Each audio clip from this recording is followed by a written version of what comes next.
Hello students, very good morning all of you.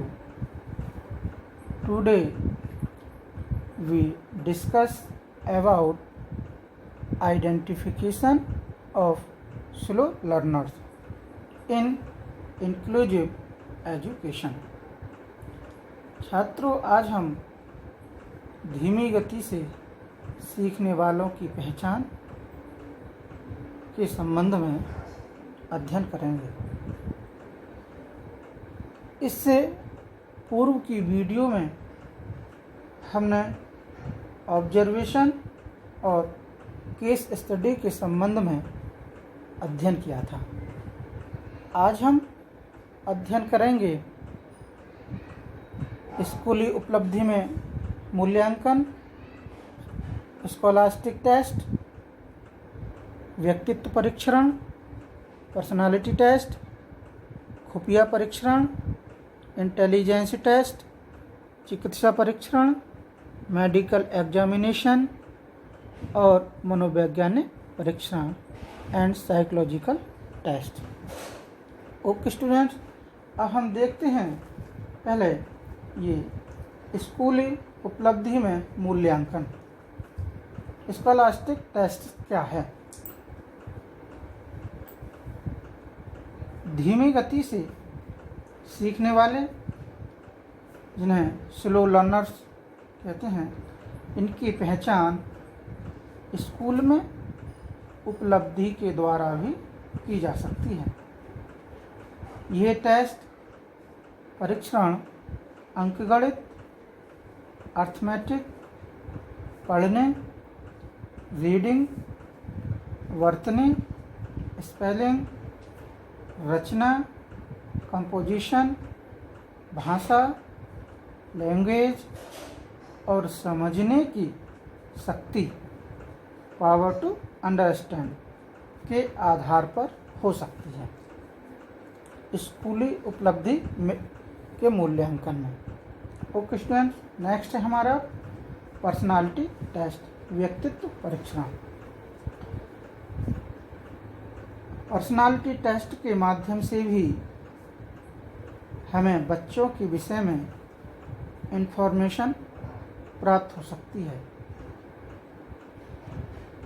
Jin evidence से पता चलता है कि व्यक्ति के कुछ लक्षण या सिम्टम्स कहते हैं, जिनका विशिष्ट पिछड़ेपन, स्पेसिफिक बैकवर्डनेस के साथ सीधा संबंध है, जैसे दृढ़ता, संवेदनशीलता, सेंसिटिविटी, एकाग्रता और भावात्मक, इमोशनल और स्थिरता आदि। पर्सनालिटी टेस्ट के द्वारा बच्चे के संबंध में बहुत सी जानकारी प्राप्त की जा सकती है। पर्सनालिटी टेस्ट की दो विधियां हैं, TAT and RIVT। TAT thematic apperception test, जिसे प्रसंगात्मक बोध परीक्षण भी कहते हैं, और RIVT Rorschach ink blood test भी कहते हैं। पहले हम देखते हैं ये TAT क्या। इसकी जो परीक्षण प्रशासन है इस प्रकार का है। TAT प्रायः TAT का प्रशासन व्यक्तिगत तौर पर किया जाता है, किंतु इसका प्रयोग प्रोजेक्टर के माध्यम से सामूहिक तौर पर भी किया जा सकता है। इसमें एक व्यक्ति को 2 बार में 20 चित्र दिखाए जाते हैं, जिसके आधार पर ये परीक्षण पूरा होता है। दूसरा है हमारा RIVT Rorschach ink blood test. यह इसका जो टेस्ट मटेरियल है रोसा परीक्षण में 10 मानकीकृत कार्ड होते हैं। ये कार्ड गूढ़ता एवं कठिनाई के क्रम में लगे होते हैं, अर्थात जैसे जैसे कार्ड की क्रम संख्या बढ़ती है उसकी गूढ़ता भी बढ़ती चली जाती है। यह 10 कार्ड ही रोसा इंक ब्लड परीक्षण कहलाते हैं। नेक्स्ट है अपना खुफिया परीक्षण, इंटेलिजेंस टेस्ट। इंटेलिजेंस टेस्ट में मौखिक बुद्धि परीक्षण, verbal intelligence and non verbal intelligence, गैर मौखिक परीक्षण, ये दोनों प्रकार के टेस्ट किए जाते हैं। लेकिन साइकोलॉजिस्ट मौखिक परीक्षणों का यूज ज़्यादा करते हैं।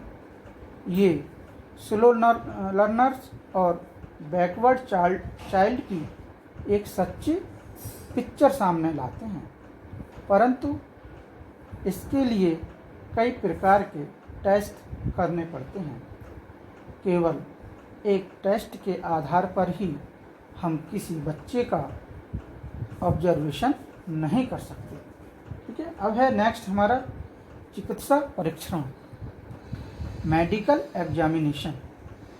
मेडिकल एग्जामिनेशन यानी चिकित्सा परीक्षण के द्वारा भी स्लो लर्नर या जो धीमी गति से सीखने वाले बच्चों की पहचान आइडेंटिफाई कर सकते हैं।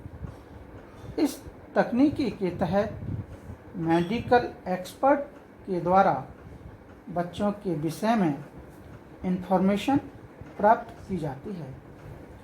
पुष्टि करने से पहले चिकित्सक बच्चे के प्रारंभिक बचपन, अर्ली चाइल्डहुड तथा विकासात्मक इतिहास, डेवलपमेंटल हिस्ट्री को सावधानीपूर्वक जांचता है।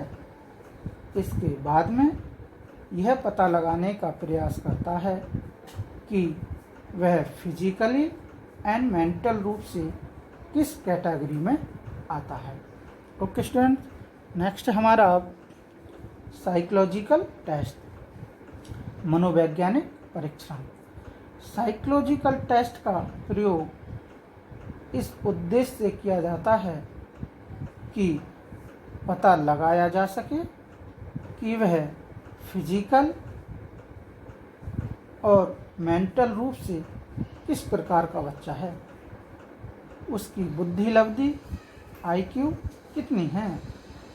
साधारण रूप से जिन बालकों की बुद्धि लब्धि IQ 60 से कम होती है उन्हें मानसिक न्यूनता की कैटेगरी में रखते हैं।